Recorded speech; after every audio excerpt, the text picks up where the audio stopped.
All right, we're ripping. All right. My man. What's up? Well, first off, one, thanks for doing the podcast. My pleasure. Two, this tour's been fucking awesome. It's been totally And killer. It's rad, and obviously you and I have talked about this numerous times, but it's cool for us to be on tour with a band like you guys because, we've been growing up on you guys and, listening to you guys since we were kids. Right on, so, thanks. This tour's been a lot of fucking fun. No, and it's totally killer because we can always go out and just do thrash package after thrash package. Yes. Which is fun, and, I like thrash. It's what I do. Yeah. But, I'm a big fan of you guys, and, the opportunity to tour together and nerd out over guitars on a daily basis is totally killer. Oh, yeah, We're super stoked about that, Yes. and nerd out we have.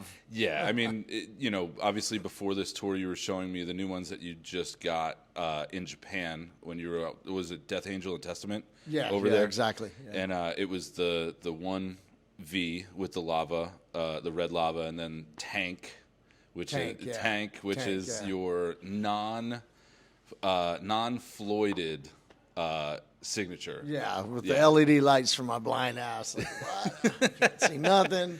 Which, literally, I miss everything on stage. Did you see this in the crowd? Nope. All I saw it's such blurry a sick, ghosts. It's such a sick little touch to that. Obviously you have it on the Officer Holt guitar, right? The Yeah, LEDs. yeah. Is it on the Purple Rain guitar? LEDs? Yeah. Yeah. Okay. 2 of those went out on that. Really? Which almost never happens, and Yeah. the process of repairing it is the same as building a new guitar. Yeah. So they built me a new one, Yeah. which is in Europe, and that one's named Booger. That's the green Nice. stained Buckeye Burl Yeah. with the red binding, red inlays. And Andy Sneap think- named it that. He said it looked like a bloody Coke booger. All green with some red in it, A little bit of blood. I don't think I've seen that one. It's been Booger ever since. Booger's awesome. Booger lives in Europe. That's a solid name.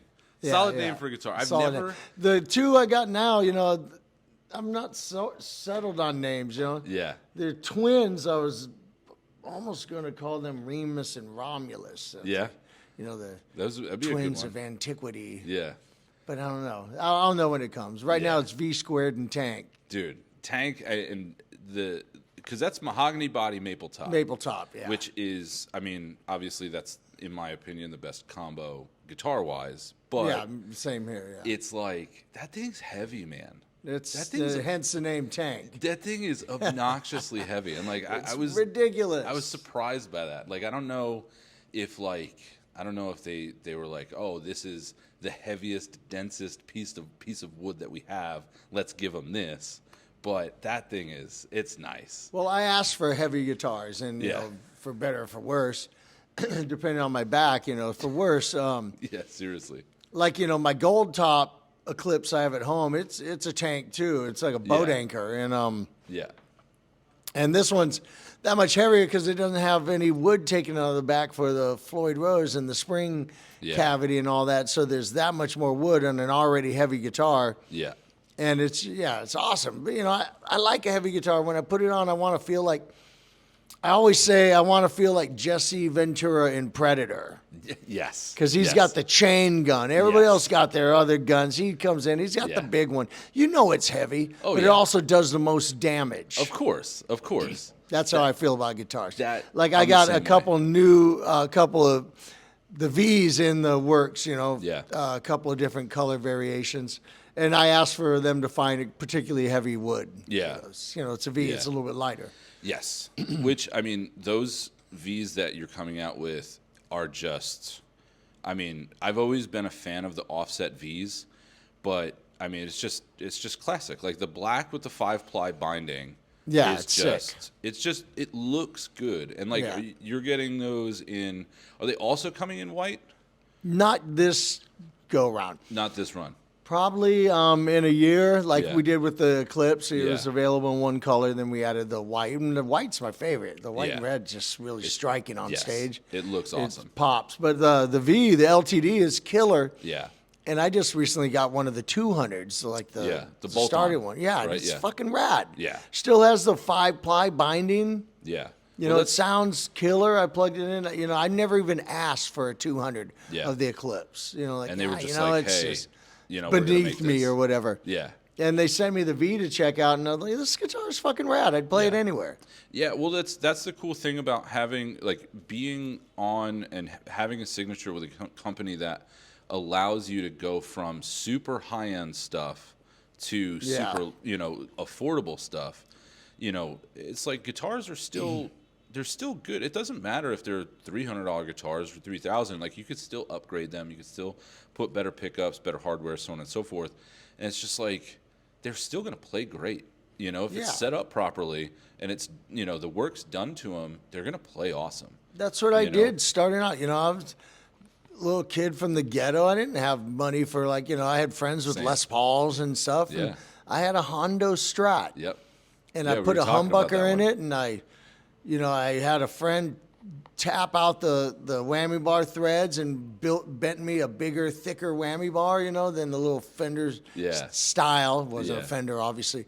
Stock ones, I wanted a big Uli John Roth bar, you know. Of course. And, you know, I took some of the screws out of the bridge, so it was only held on by 2, so it moved real freely, and I used that thing for years. That's awesome. Yeah, I wish I still had it. I'm actively...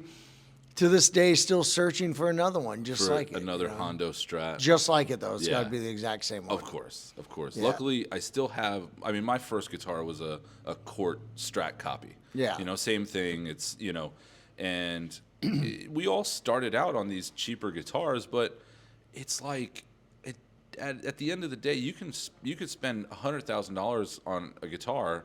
If you suck as a player, it doesn't matter. Make you better. Exactly. Having a 59 Les Paul. Yeah. You know, all the way up until I started endorsing Jackson, I played copies of guitars. You know, my Candy Apple Strat on the Ultimate Revenge is some random Fender copy. You know? Yeah. And that's the thing. I put a Floyd on it and a humbucker, and eventually put a stacked single coil in the neck, and I scalloped it, and it was awesome. Back in the day, and, like, you know, you were around for the era of, you know, all the lawsuit guitars and the Made in Japan lawsuit guitars. Those guitars, for me, like, I have such a soft spot for those because they play amazing, you know, and they obviously aren't as expensive as your USA custom Les Pauls and stuff like that, but all the old Ibanez copies and the Greco copies and all that stuff, they're killer. They're amazing. They're totally awesome. But they don't get the love that they deserve because they're not made in USA, and they're not, you know, they're labeled knockoffs. But to be honest, a lot of those guitars play better than a lot of the Norland era Gibson stuff anyway. Yeah, absolutely. I like weird guitars anyway, you know. I mean, I like awesome guitars. I have a lot of guitars. I don't have a 59 Les Paul, or I don't have a vintage any Les Paul. I don't even own a Fender Strat right now. I don't either. I had an Ingve Strat and I sold it. It was funny. And I love Fender Strats.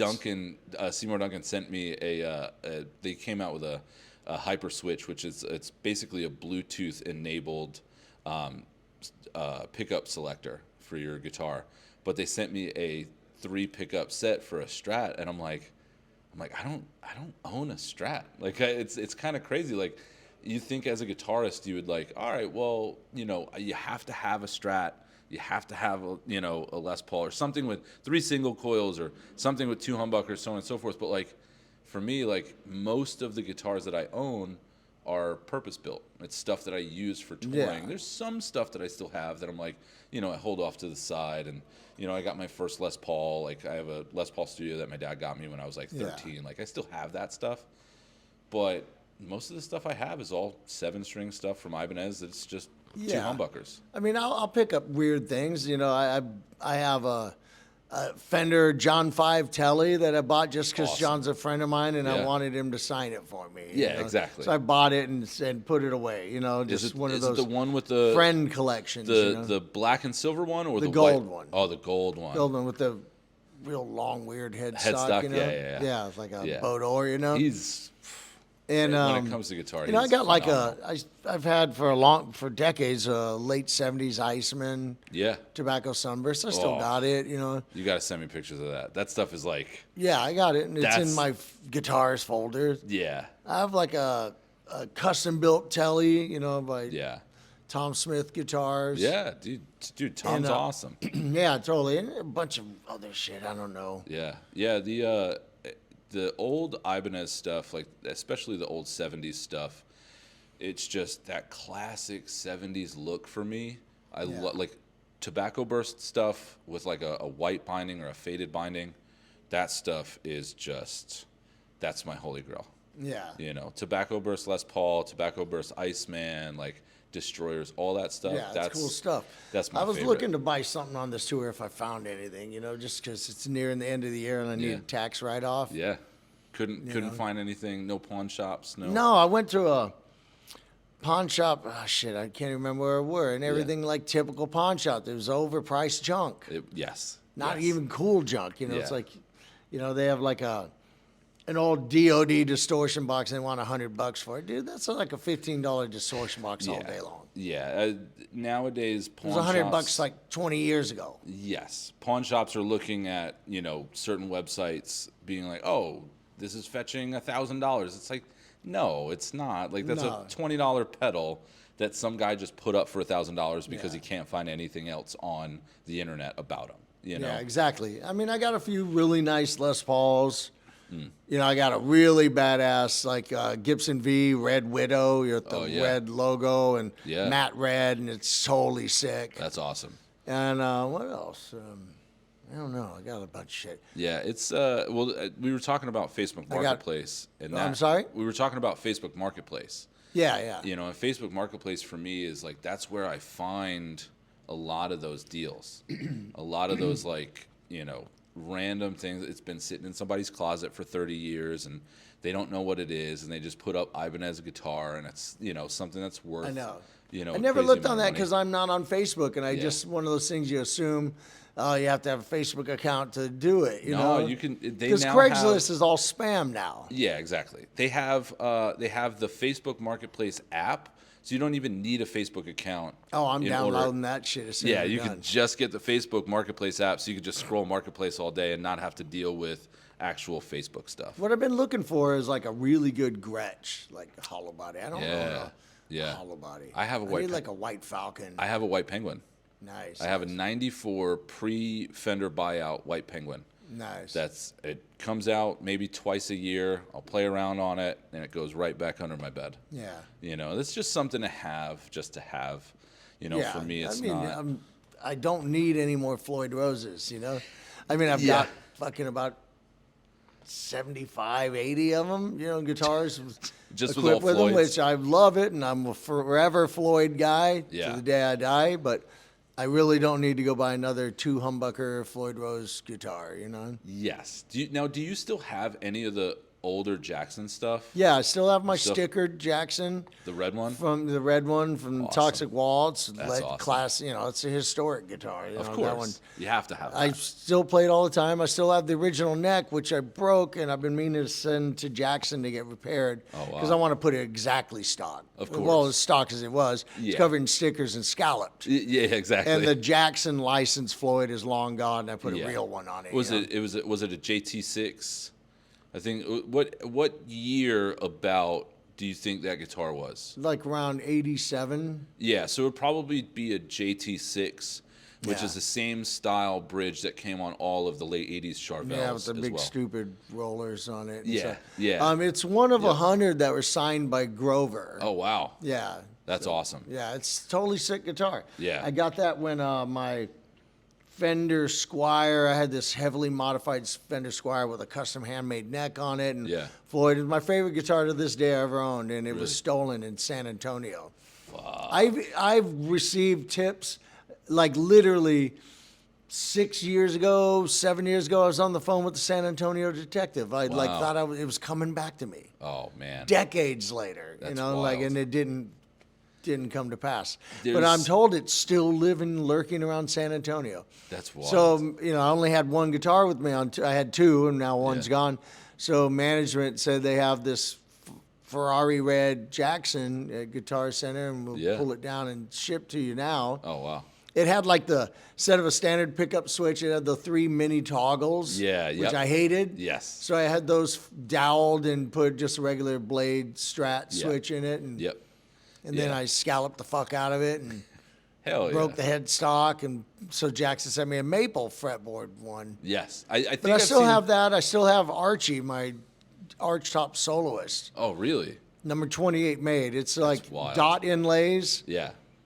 Cherry sunburst, thicker than a Les Paul. It's like a really legendary Jackson. Yeah. Like I found a website dedicated only to that guitar to finding them. Just the archtop ones? That particular archtop soloist. Wow. Yeah. There's a whole website of just where they all are. And I'm like, so I have wild. one. You're like, I have one. There's one right here, you know? You're like, I have one. There was a Jackson soloist years ago at a guitar center, local guitar center. And I want to say it was an artist soloist or something like that, but it was an archtop, and it was one of the nicest guitars that I've ever played in my life. But it was like $4,000, and that was in 2005. Yeah, it's worth about 20 grand right now. Yeah, it's been used on every album from Fabulous Disaster up to on the new album, lead tracked on it. Yeah. Wow. I have like screenshots of it here. Even like from the website. Let me see. That's awesome. And I have my iridescent soloist arch top with the Exodus inlay at the 12th fret still. Oh, that's sick. And those are the Jacksons I hung on to. You got to put out a book now, all your stuff. I know. Messengers might be like, fucking pain deliverers. See, there it is right there. Oh, wow. That's just me taking a picture of my computer. Yeah, but still. Oh, wow. Boom, man. Yeah, that thing is. Woo. And it's like kind of like a cherry color. It's almost flawless. Yeah, it's like a cherry sunburst. Yeah. It's hard to photograph the iridescent Jackson with the mother of pearl logo and bird's eye maple fretboard. There's the Ibanez. Right that's what I'm talking about. Yeah. Yeah, man. One of these days, you're gonna have somebody come in. Logo. Oh, that's so sick. One of these days, you're gonna have to get down to business and take pro photos of all that stuff, and make like an actual that would be a sick coffee table book. Yeah. And more and more people are doing it now. Like Hetfield James beat me to it. Yes, but the thing is, a lot of that. Like I don't know if you've looked through the book. I haven't seen it yet. I want to get it. It's very cool. It's a very cool book. I do believe that it leans a little bit heavier on the 90s models and the 2000s models because of, obviously as they got bigger, he got more custom stuff and whatnot. But the earlier stuff is the stuff that everybody's interested in. Whereas, you have all those Explorers and the ESP Explorers and the stuff from, the mid to late 80s. All the ESP custom stuff, and that's the stuff I feel so much more people are interested in. But it's like at that time, if he only had 4 or 5 guitars from that era, from that span, then it's kind of whatever. Yeah, it's kind of over quick, Yeah. I mean, if I was doing something like that, there'd be a lot of space centered on my custom ESPs, of course. Unlike James, I've sold a lot of guitars over the years, you get rid of shit that's just sitting around and sell it to someone who really wants it. Yeah. Like most of my Schecter Vs, if I was including them in a book, I'd have to go to my friend's house in Germany. Yeah. Because he has most of them. That's awesome. We're going to pull those out of their display cases and take some pictures, Now, when you were with Schecter, late 2000s, early 2010s? Something like that, yeah. Yeah. And then, because you had, I remember it was... those Vs, it was just the rounded V, kind of like a it was rounded, Gibson but style. Asymmetrical. The bottom wing was shorter. A little bit, yeah. They had already made a existing model, but it had the shorter wing on the top, and I said, that's not cool. Let's shorter. Flip them at least, make it like a Gibson version of a Rhodes, maybe. Yeah, exactly. Kind of. And, they're really cool guitars. Yeah. I still have the original Blood Splatter. Yeah. I have the prototype. Now, one of 2 prototypes. The other one I gave away to a friend. I found out later he sold it, motherfucker. So I was just talking about this. He didn't give it to you to sell and profit. I was just talking about this with a friend, and he had given me a guitar earlier this year. Now, that guitar, if I wanted to, I could sell it for a grip of money for what it is and who it came from. Gifts for me are different. I would sell, there's probably like 3 or 4 guitars before that I would keep. Like, obviously my first, Strat, my first Les Paul, like my first custom from Ibanez, stuff like that. Yeah. But like, I could never get rid of a guitar that somebody gave to me as a friend, being like, hey man, like here's a gift. And then just like, I could never sell that. Yeah. And it's just like, I don't know. For like me, it just means more. It means more to me. I just recently got back my mid-'80s Yamaha SPG 1300, I think, one of the cheaper ones. They had like their version of a Floyd. And I played that thing through whole Pleasures of the Flesh record. Sick. And stuff. And I gave it to a friend of mine, and he had it to this day. And I was trying to get in touch with him and give him like a brand new guitar. I wanted it back. My father had given it. Of course. Bought it for me, And one day I get a message. He left it at my mom's for me, and he never got my message about wanting to give him another one. So yeah, I dropped him off a brand new, that's awesome. Signature. That's awesome. And I got it back, and I restored it to exactly how it was when I got him. That's got sick. it from him like it had this Brand X skateboard sticker on it, and the company made me one in the same color as original because I wanted it exactly like that. That's awesome. I put the fake binding on it. You guys have Brand X skateboards that's out how with you now, which is awesome. With Brand X, because I contacted them about a fucking sticker. Which I got to steal one of those before we leave this tour. And the guitar, it was just all black, had no binding, but I had made fake binding with pinstripe tape. Yeah. Went to the auto parts store and got a roll of like 1/4-inch wide white pinstriping tape, and I just went all around the edge of the body. That's and genius. he had taken that off, so I went and got some more and fucking did it again. Did it again. Looks perfect. Looks like it's bound. I used to do that as well. I remember because my dad was always into motorcycles, and ever since I was a kid, I remember going to motorcycle shows with him, and I would always see guys pinstriping, motorcycles, and I would always see guys painting motorcycles. So I have a wine red Les Paul. It was the first, nice guitar that my dad got for me. And I used to pinstripe. I used to take the same thing, like painter's tape, and I pinstriped flames onto it.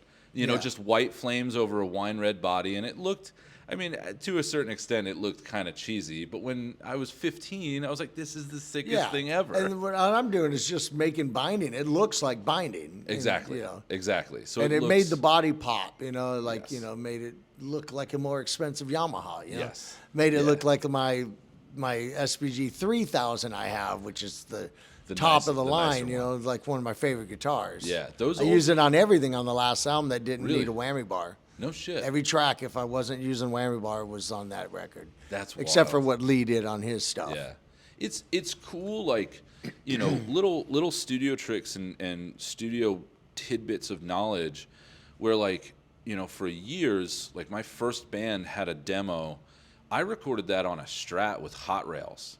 So it was like it was a red Mexican Strat with just hot rail, or I think it was DiMarzio hot rails or whatever it was. It was the double blade, stacked single coil, but it sounded amazing. And a lot of people don't, what they'll do is they'll be like, oh, well, I recorded with my custom guitar. I'm recording with whatever plays and sounds amazing. Yeah. Because it sounds great, you know? See, here it is originally when I had it with the fake binding, it looks like a bound body. It looks like legit binding. But then you look at it there, that's when I got it back before I rebound the body, Those are awesome. That one meant a lot. And I also just recently got back one of my Ibanez Voyagers, I traded someone who had it for all these years, and I got it back, Yeah. like, in a non-stock color, Wow. Guy, there's me, like, wife beater playing Wow, dude. That's wild. So, I'm obsessed with getting back my old guitars. Like, if I was able to get that white Squire Strat with the custom neck and all, and it was covered in stickers as well, just like the red one, I would trade a lot to get that back. Wow. Yeah, that's something. There's a couple guitars that I've let go, that I've sold, that I kind of get bummed out about, but at the same time, it's like at the time I needed the money and, you know, so on and so forth. And it got to me, you know, it helped me out with rent, or it helped me out with this or that or whatever. Helped me get another piece of gear that I needed. But there's probably like 3 or 4 on my list. Yeah. I'm still kicking myself. Well, I mean, I sold the stickered Toxic Waltz video Jackson. No shit. And I bought it back. Yeah. And the friend of mine, very close friend, sold it back for no profit. That's awesome. You know, yeah. I sold it when I was broke. I've sold guitars over recent years not being broke, when I was just offered like a ridiculous sum of money. Yes. And like, all right, you know, occasionally I might, you know, have a tinge of regret. Of course. Like, you know, I had 2 of them and I got excited about the offer and I sold one, then sold the other, and maybe I should have kept one. Maybe you should have kept, yeah. You know, but you know, pandemic too, you know, sometimes. That was another thing. I mean, gear for me, I mean, even recently, you know, it's just like, I like having these things, but I could always buy it again. You know? Exactly. There's certain things, don't get me wrong, like one of the things that I regret getting rid of was I had a 1984 USA Custom BC Rich Ironbird. Yeah. That was painted by Donovan Leeming, Screaming Leeming. It was painted like all the rivets. Do you remember those? Yeah, the rivet looking one? Yeah. I had one, and I sold it, and I sold it for way underpriced because I just needed the money and so on and so forth. And you know, now they're going for like $3,500, $4,000, which is like, it's not a crazy amount of money in, you know, the grand scheme of things when it comes to like 80s, like really highly sought after guitars. But like, I don't have $4,000 to drop on a guitar. You know, it's not. That's a little bit out of my price range right now. Yeah. You know, but I'd love to have it back. Yeah, I had 4 of those Ibanez Voyagers. You know. Really. My friend who sold me back the stickered Jackson beater. Yeah. Because I used to beat the shit out of it. He has the all wood one, Woodrow. Yeah. Is its name, and he says it just pulls it out of the closet and it's still in tune. You know, That's like, wild. It's like, you know, and he'd sell it back to me if I really wanted to, but I'm let him keep it. He sold me the one I really wanted. For me, my biggest regret is smashing guitars. No shit. You know, I smashed the Hondo Strat, you know, Fuck. on stage when we crushed Metallica on New Year's Eve at the Bill Graham Civic Auditorium, and then James afterwards when we were partying said that's the last time Exodus will play with us, and it was the last time we played with It was the last time. We crushed them. And you know, a friend of mine who runs a Metallica fan club actually mentioned that on his Instagram, and someone like, oh, like it was impossible, and he goes, if you were there, you were there. Yeah. We had more stacks, bigger drum rides, and we smoked them. They just got done recording Master Puppets, and we fucking took it to them. And I smashed the guitar up, and after the show, someone goes, man, I'll give you an 8-ball of Coke for that body. And all right, done. We're partying. It's New Year's. Let's go. I wish I had it. The red Candy Red Strat from the Ultimate Revenge, I smashed it, but retained the pieces all these years, and it's currently being restored. That's awesome. Even though it's missing a huge chunk of wood from the front. So, talking about having guitars restored, I do have an early 2000s soloist that I do want to get into in contact with Jackson about, because I'd like to have that redone the way it was when I first got it. Because I mean, dude, it's one of the best guitars that I've ever played. But the problem was with that guitar in particular, the way that they sprayed the guitar, the clear coat was stained. Yeah. Right? So, like, the clear coat started chipping off, and underneath is just a solid slab of flame maple. Yeah. You know, and it's one of the nicest guitars that I've ever had. So I want to get that redone, but I had an 85 BC Rich Warlock NJ series that my old band got into an accident in 2007. We got rear-ended by a tractor trailer. Ouch. And it destroyed half our gear. It was completely fucked up. We had to go home. It was like a 60-day tour, and it was just done. Just, all right, your summer, you're going home. You know, go get a job. Shit sucks, especially being 17 or 18, 19. It's like, hey, go get a summer job. You know, you're not on tour. You're not making shit. So, but luckily, a friend of mine, BC Rich, is now owned by a couple new dudes. A guy that I know is kind of heading up their custom shop program and is building a lot of their custom shop stuff. And I was talking to him about it, and he said, hey, like, would you ever, mind? Would you ever send that stuff to me so that I could take measurements on it just to make new bodies and make customs? And I was like, dude, of course, like I would love to. Yeah. So I sent it back, and he's like, yo, as a thank you, I'll fix the broken headstock for you. So whenever that happens, it's happening, rad. but it's getting fixed, which is awesome because that was one of my favorite guitars as a teenager. It was just a red. It was like a candy apple metallic red. Oh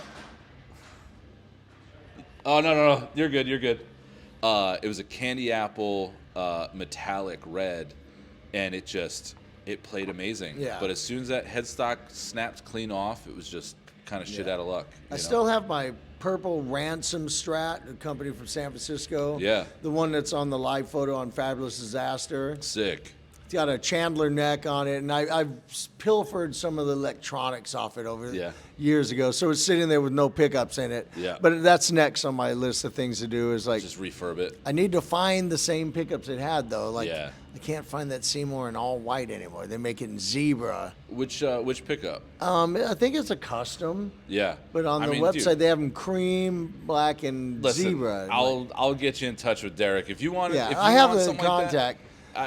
I'll have you text Derek, and that dude will make you whatever you want. Yeah. And he'll make it look like it's from 1985 too. Yeah. They can antique it. They can I make don't it. need it antique. It was in perfect shape when I took no it shit. out. So Yeah. I just wanted exactly how it is on that album. But I use that on all the leads on Fabulous. That's awesome. I still have it. Yeah. I have one of the Prince guitars, the Cloud guitars. Oh, do you? Yeah. Wow. Not his Well, Cloud guitar. Yeah. Yeah, that'd be a little bit I don't more. have that kind of money. Yeah. But Well, yeah, I got that. My wife bought it for me for my birthday, I think. That's It awesome. took a while to get it, so I can't remember whether it was birthday anniversary because she purchased it and I didn't get the thing for like over a year. Oh, really? Yeah, it was like pre-orders. Yeah. So it's hard to pinpoint what it was for because it came so far later. Yeah. Yeah, it was it's kind of cool like being able to get those wild and wacky guitars that certain people are using, and like they'll make a production model or they'll make this like like they made that Eddie Schecter Van builds Halen. them, They made that like EVH made the Eddie Van Halen Shark finally, and like I mean the thing's disgusting in my opinion. It's cool as shit, but it's just like who's ever gonna play this? But somebody that loved that guitar when they were a kid can now go buy it. Collector, Yeah, so exactly. Chances are going to hang it on the wall. Exactly, you know. And I mean, even with that guitar, apparently he cut so much out of the body because Yeah, he said it killed it. It killed it. But killed the sound. Exactly, and that like was an old Ibanez Destroyer. Yeah. And He loved that guitar, and he it's- says he ruined it. Yeah, it's one of those. I had an '82 Destroyer, which a friend of ours that's coming today, I sold it to him. Same thing, like I sold it to him for a couple bucks, and he's the kind of guy that like we buy and sell gear from each other for no profit. Just because it's like, hey, I need a little bit extra cash. Oh, well, you got this thing that I want. Let me give you $600. And then 4 years down the line, if you want it back, you can give me $600 for it. Yeah, usually if I sell something, I'm buying something Exactly. just as quickly. Yeah. I haven't bought anything for a while though. Yeah. It's been I don't been a remember the minute. last guitar I bought. Yeah.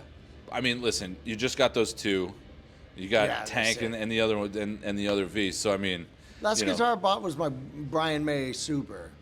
that's I sick. got one of the really good ones, not Yeah. the ones with the Fender bridge on it, but the one that's exactly like his. Really?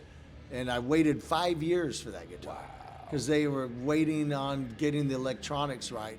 And, Brian inscribed it to me. Wow. And I started playing it the first day I got it and started rubbing off my own name off the thing. So I had to get a silver Sharpie and touch my own name up. But the people at the ESP USA That's awesome. shop, they clear coated it for me. Oh, so that's seal great. it in. Yeah. So I can play it. But the thing's awesome. That's So great. killer. I love that. Like Guitar, the neck's like a baseball bat. it's cool because I mean, obviously, you grew up when Queen was killing it. It's one of my heroes. Yeah, totally. And like for me, it's like that's a situation where like you've become now you've met one of your heroes and like he's one of those guys, and it's funny because you meet him and he's just a normal dude. No, but at he's the same so fucking time- cool. I just went Exactly. and saw Queen just like a week before leaving for this tour in San Francisco, And I went and hung out and visited with him after. You know, I mean, I'm not saying he's like my friend, but he knows who I am, and I am friends with his guitar tech. Yeah. Pete, you know, and they hooked us up with the fucking best seats, and then on the VIP seats behind front of house, like I could have went and had the best seats in the house or chose to go there, but I watched from front of house, and his tone was just fucking phenomenal, and he hung out after the show. That's so you know, sick. he didn't want me to post pictures because, you know, he's been telling everybody the whole tour and COVID protocols I can't visit. Yeah, exactly. But he fucking visited me, and I was like, kind of wondering why. My wife says, people like you. I'm like, I guess so, you know. Like, I mean, he's one of my fucking heroes, and he's an absolute stone cold gentleman. Like, Richie Blackmore's like probably number one on a very short list of my favorite guitar players, and I never want to meet the guy. Yeah.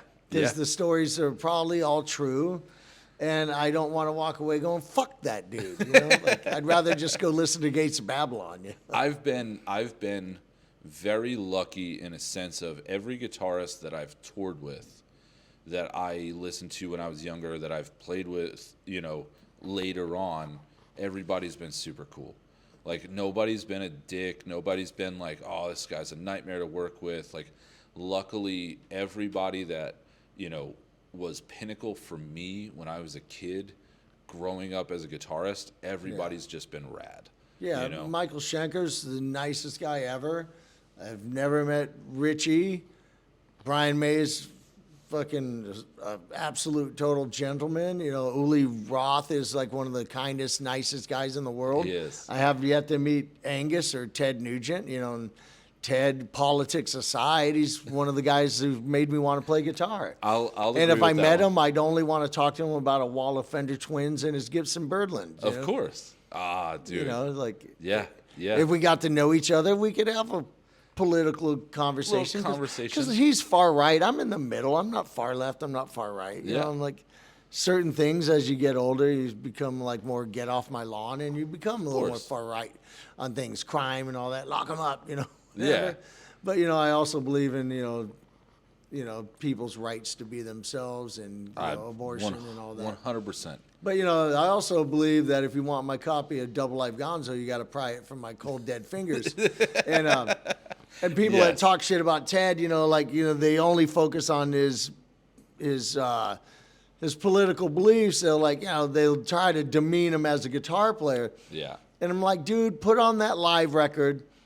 Listen to that solo on Wang Dang's Sweet Poontang, and you do it. Yes. You'll be fucking tired in like 20 seconds. Yeah. His fucking hands never give out. It's just like you get some shredding drummer who like thinks like Phil Rudd is not all that. You know, all right, you play Let There Be Rock. Of course. And I will count your timing. Yeah. We'll check your timing halfway through and see if you're still as fucking rock solid as when you started. Yeah, well, you'll lose it fucking 30 seconds in. Any of those drummers from older rock bands that they just stayed in their pocket. They didn't do anything wild fancy, but it's just like, you know, playing a beat like that for that long and staying on top of it. No click, no fucking nothing. Just you are the metronome. Human metronomes and pummeling the drums when they do it. Oh yeah, like I mean, even Charlie Watts.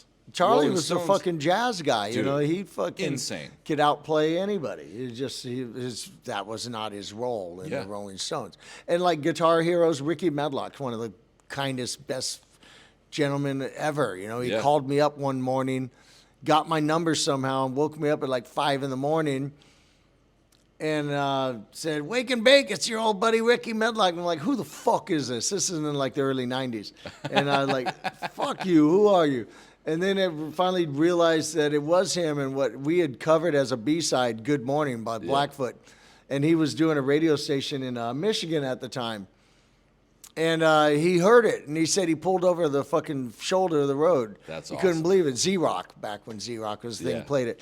And he was blown away, and he had to, you know, get my number, and it's one of my favorite bands of all time. It's That's fucking Blackfoot. I watched him blow the Who off the stage. You know? No shit. Yeah, as an opener, and I watched him blow a young Def Leppard off the stage when they opened for Blackfoot. You know, one of the best live bands I'd ever seen. Yeah. Some the heroes I've met have all been like awesome dudes. Like yeah. There hasn't been anybody that like. There hasn't. I mean, I've met other people that I'm like, that guy's a dick. But like, I've never toured with anybody that was a hero of mine or like somebody that I looked up to. That like, I was like, wow, I shouldn't have met that guy. Like I wish I didn't meet. Like everybody's just been such a gentleman, such an upstanding dude. Like it's kind of cool to be able to say that when, I mean, I've been touring for 17 years. I started in 2007. So like for me, it's a lot of touring, so like now I'm at that point where, I've met all these people and I'm like, I can honestly say that, nobody's been off-putting. That was a hero. Yeah. I mean, there's been other people that I'm like, fuck that guy, but there's never been anybody that's been off-putting. Zack Wylde, one of my heroes, is the fucking nicest, funniest guy in the world. Yeah. Had the fucking best time touring. He fucking gave me a guitar. Like that's sick. Yeah, it's fucking sick. That's on my. He gave me my first beer. What's that? He gave me my first beer. Really? I hope you kept the can or bottle. No, unfortunately I didn't. I was or cup, whatever. I was like 16. Beer bong. I was like 16. It was at an autograph signing, and this is about I'd say 6-7 months after Dime passed, and I had a guitar that was signed by Carrie, Dime, and Zach, and I brought it to the signing. Nice. And he re-signed over his name. Just wrote this big paragraph, circled Dime's name, put a bunch of crosses around it, came over, gave me a hug, and he was like, yo, do you play guitar? And I was like, yeah. And he's just like, yo, never stop playing. Like, fuck everybody. Gave me this, like, speech. Grabbed a Heineken, opened it, chugged half the bottle, punched me in the chest with the bottle. And I'm like 16 years old. And I'm like, what the fuck is this? And this is 2005, Yeah. And my dad kind of looked at me because my dad came to all the signings with me. And he looked at me and he's just like, what the fuck are you waiting for? And I was just like, hell yeah. So I just grabbed it and I just chugged the rest of the beer. Yeah, that's fucking awesome. And it was funny because, I left that day and I'm like, my first official beer was shared with Zack Wylde, and it was just funny because I remembered I was just like, fuck, that tasted awful. Heineken tastes like shit. Even through all my drinking era, when I started with Slayer, obviously Jeff loved Heineken. Yeah. And it was on the rider, and one of the first things, I wasn't even thinking about the Jeff relation.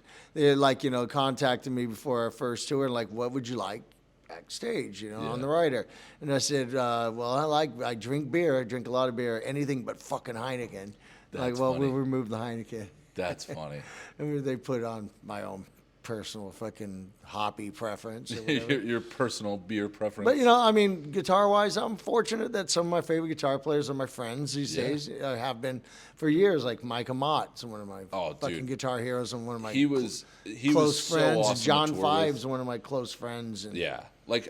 So we toured with Arch Enemy in 2018. It was Arch Enemy Trivium co-headliner. Yeah, and that's where I first met you guys. Yeah, at exactly. Ace of Spades in Sacramento. Yeah. Yep. I still got that picture.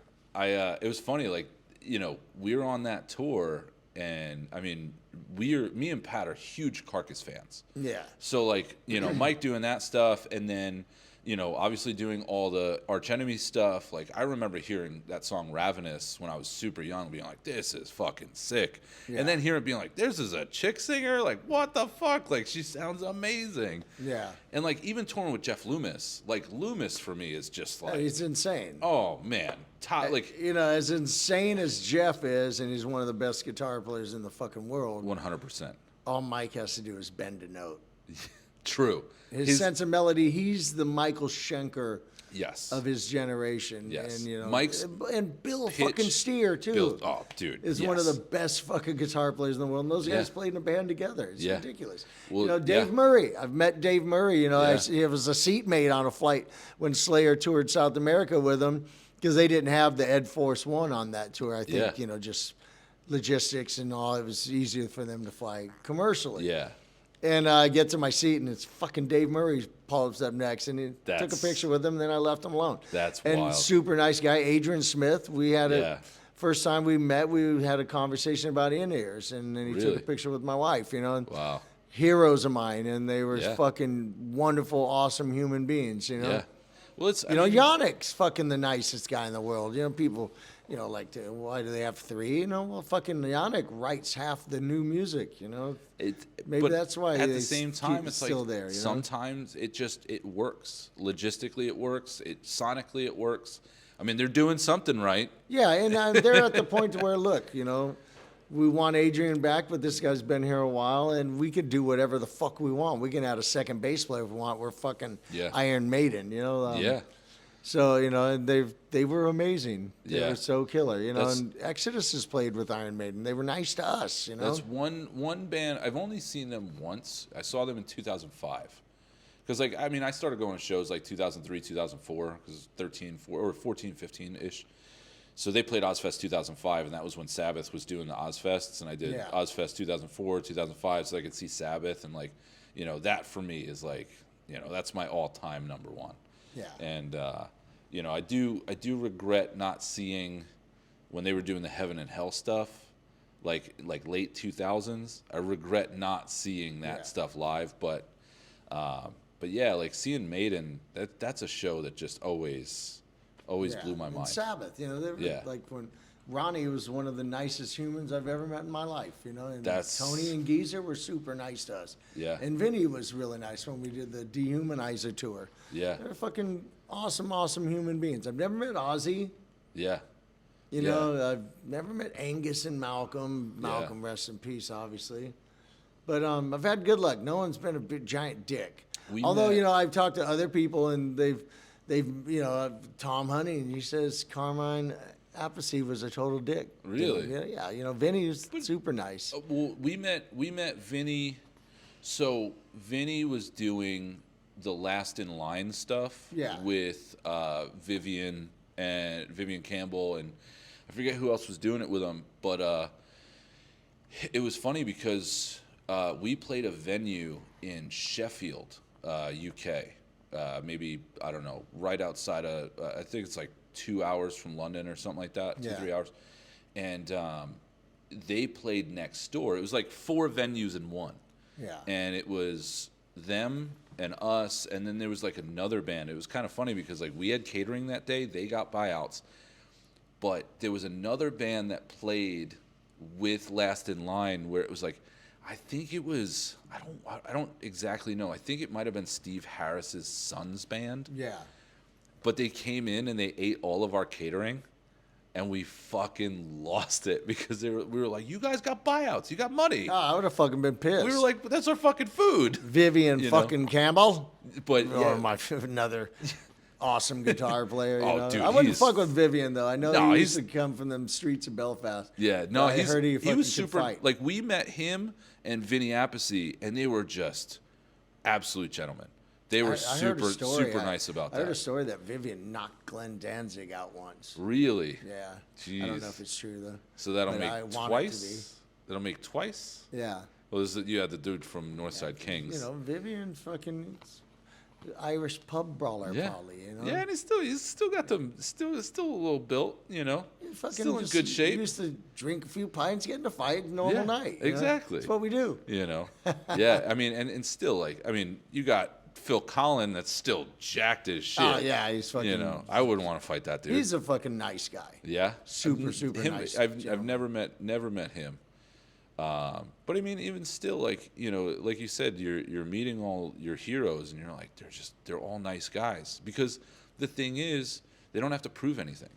Yeah. You know, they've done it. They've done their success. They've had their success. There's done all this stuff. There's always the likelihood that a lot of people, maybe a different different era in their career, you know, different part, they might have been dicks. Yeah. But, you know, people mature. I might have been a dick to people at some time. I don't know. Well, maybe I was. Everybody has a bad day. Yeah, everybody has a bad day. Especially, like, what people don't understand is that when we are on tour, there's things that affect us on tour that it might not necessarily be that person's fault. But, like, you know, you could have 10 things stack up through the course of the day, and you're just not in the right mindset. And then some dude does something, you know, minor, but, like, you could just lose your fucking shit. Yeah. You know? I mean, I try to treat all the fans well and nicely.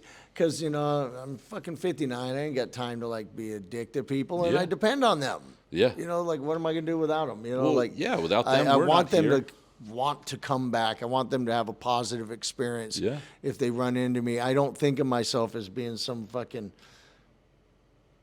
guitar hero star, you know? Yeah. But that's the I'm thing. just a dude But at with the no same job time, skills, but one. with no job skills. I have one job skill, play guitar. That's Other the than that, I'm thing fucked. for us, like, you know, and I was saying this, I was touching on this before, you know, like, you guys are bands, like, you guys and all of the bands that we grew up listening to, and, like, you know, me, Pat, Blue, Hosey, and, like, as our band grew up, like, you guys kind of shaped what we were into, you know? So for us, like I said, touring with you guys, it's kind of cool because, like, the music that you put out is the reason why we play this shit. Yeah, and it's the same for us. You know, when we toured with Black Sabbath, when we've done shows with Iron Maiden, So you know? sick.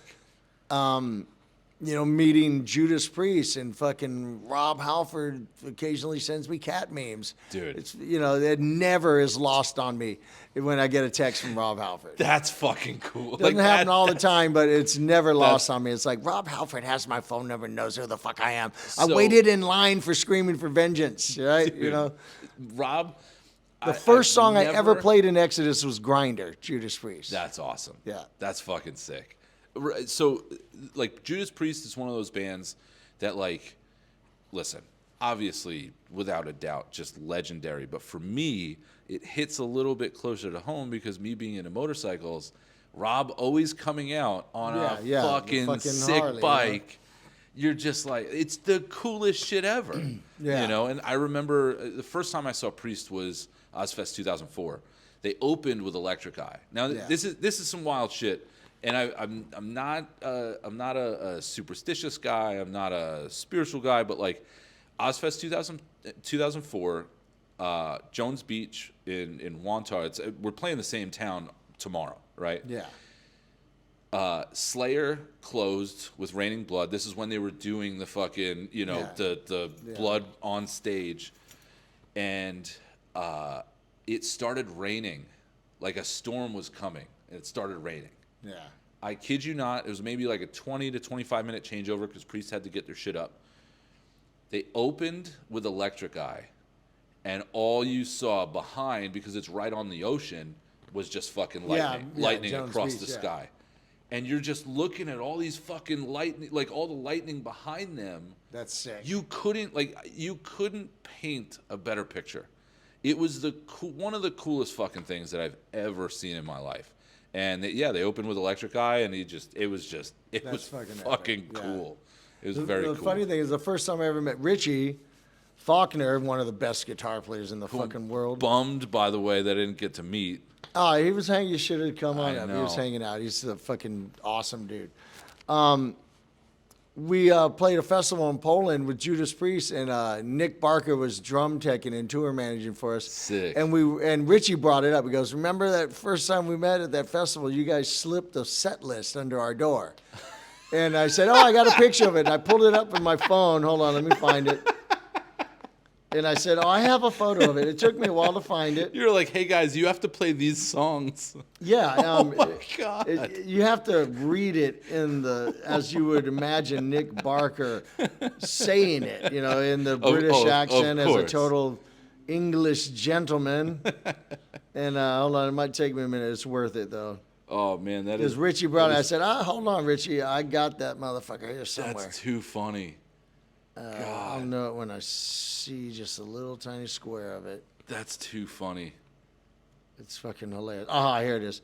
Part of it's cut off. It's like, "Dearest Judas Priest, we are your dressing room neighbors and biggest fans. Please, can you play some of our favorite Priest songs? Number 1, Rock Forever, Evening Star. Number 2, Genocide. Number 3, Tyrant. 4, Delivering the Goods. 5, Running Wild. 6, Screaming for Vengeance. 7, Riding on the Wind. 8, Sinner. 9, Exciter. Thank you, lots of love." And the bottom's cut off, but I think it said, like, "Your friends." No, it says Exodus, XXX. And Richie my God, goes, that's and amazing. the fucked up thing is we played none of those. Dude, that is too funny.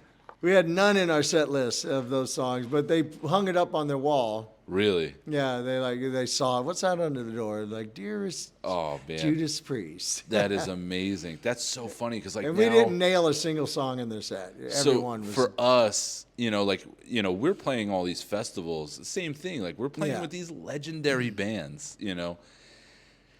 I think I might have to take. I think I might have to take a page out of your book and start doing that. Yeah. Just like, hey, this is from Fit for an Autopsy. You're, your biggest fans. We love you guys. Please play these songs in this order.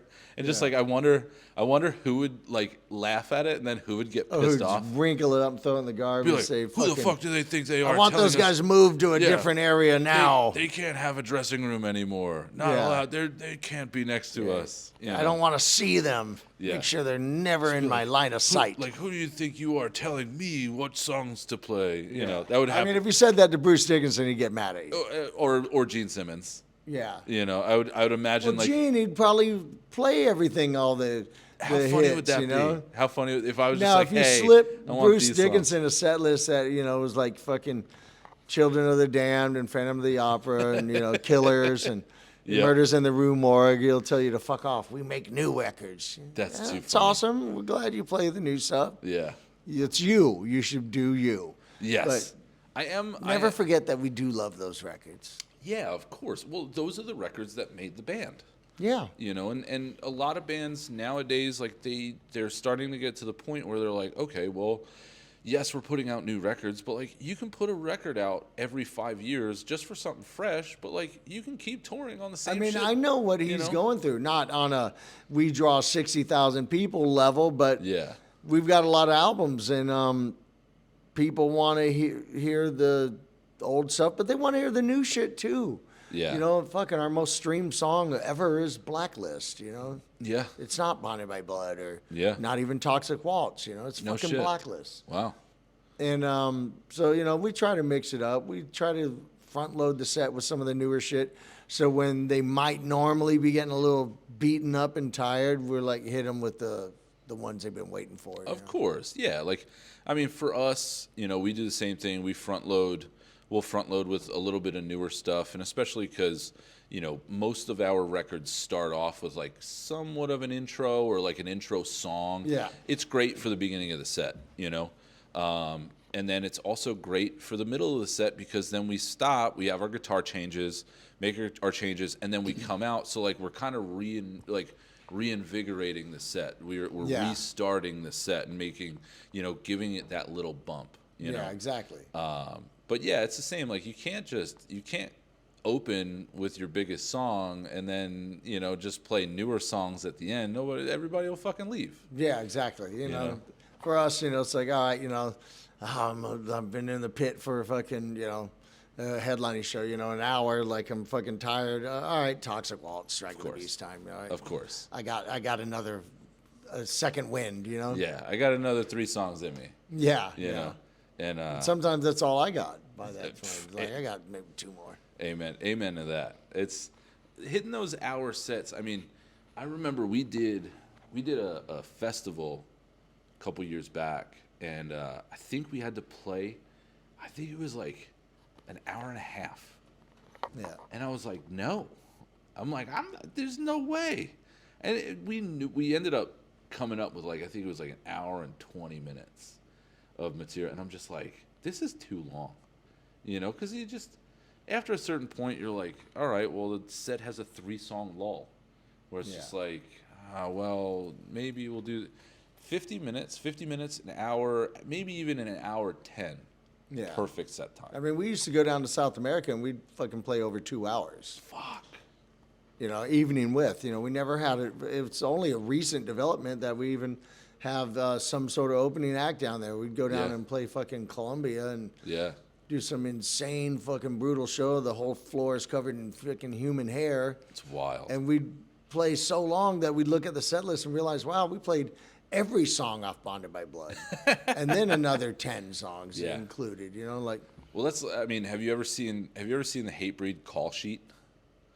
So instead of a set list, Jamie has a call sheet. Yeah, which is like 30 songs, 40 songs, and he's just like, "All right, we're gonna play this." Yeah. And the dudes are like, "Okay," and they have to just on the spot. They're going into that. Yeah. And it's just kind of crazy to, to think like, oh well, we can do an hour and a half long set and play 20 songs, 25 songs.